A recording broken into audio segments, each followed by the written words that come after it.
Members, we come now to the votes in the primary sector, volume B5, volume 9. The question is that votes lands and vote primary industries and food safety stand part of the schedules. I call Ian McKelvey. Thank you, Mr Chair. What an interesting time to chair the Primary Production Select Committee and to lead the discussion in this estimates debate. The committee considered the estimates for vote lands, primary industry and food safeties, and of course that's the area of Ministers Sky, Goodhue and Upston.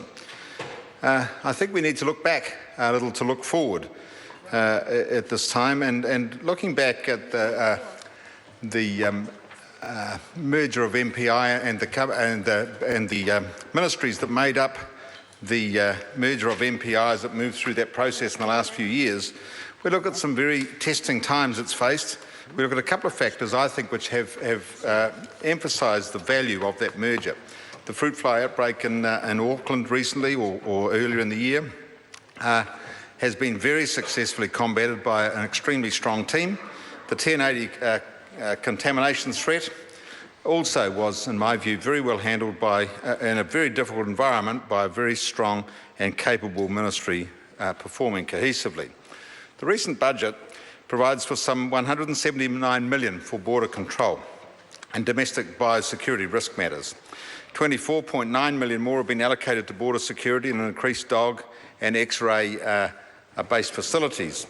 I myself witnessed this in action last Wednesday on returning through Auckland Airport with the New Zealand Special Olympics team from the World Summer Games.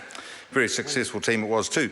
But it was really quite impressive to watch the performance of the thank you, Damien. Very impressive to watch the performance of the biosecurity team at Auckland Airport, and in fact the things that I suppose you could call hounds really, and I guess if you're a member of the hunting fraternity they most certainly were hounds. But they were very impressive, and I think the system is working really well. The Animal Welfare Bill passed through this Parliament some 3 or 4 months ago, and more money has been provided for this critical leg of our productive sector. The money will ensure that the very high standard we have in this area are maintained and improved, a really important factor for New Zealand agriculture. Our food safety is the second critical leg of our number one industry, and some $103 million will be spent ensuring that this most important area remains secure. It's quite a challenging area for us, and of course when you think of our place in the world food industry and our place in food supplies generally, it is absolutely critical that this a sector of our economy is maintained and maintained very strongly. The Minister and the Chair, Mr Chair, has faced some challenges in this role, some pretty significant challenges. The WPC scare, the 1080 threat, which Minister Goodhue, of course, was very strongly a part of as well, the fruit fly incursion, and it just shows the strength of our biosecurity system, the way they've handled that. The Rangitikei-Wanganui South Taranaki flood event just recently is going to have a significant dent and cause some significant impact on our economy, or our local economy in my electorate particularly, and of course in the Chair's electorate as well. And the downturn in dairy prices is certainly a testing issue for us, not one that we in agriculture find unusual. We've gone through these things many times in my lifetime in farming, and we'll go through many more of them. It's just the cycle we go through in agriculture and food supply, and I think it will always happen. It's very difficult to protect us from it. We've never achieved that in 150 years of farming in this country, and I don't suppose we will in the future. And haven't Fonterra, who are so often criticised in this House, done such a great job in the last few days of supporting their cooperative members with their 50-cent announcement last week, pointing very strongly to the value of a strong cooperative, and something the kiwi fruit industry is benefiting from right at this minute, and something that the Meat Industry Excellence Group would really love the meat industry to achieve as well.